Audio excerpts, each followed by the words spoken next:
ناظرین، پچھلی صدی میں مفکر پاکستان علامہ اقبال نے کہا تھا، ہزاروں سال نرگس اپنی بے نوری پہ روتی ہے، بڑی مشکل سے ہوتا ہے چمن میں دیدہ ور پیدا۔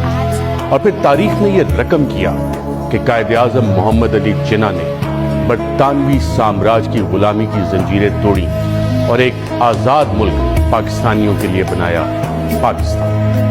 لیکن پچھلے 75 سال کی تاریخ پہ اگر نظر ڈالیں تو ہمارے چند لیڈرز اس ذہنی غلامی کی زنجیریں نہیں توڑ سکے۔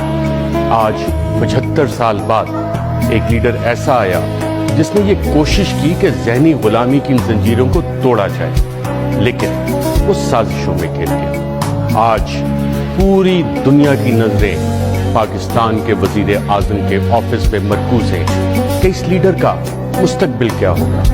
بہت سے پاکستانی یہ جاننا چاہتے ہیں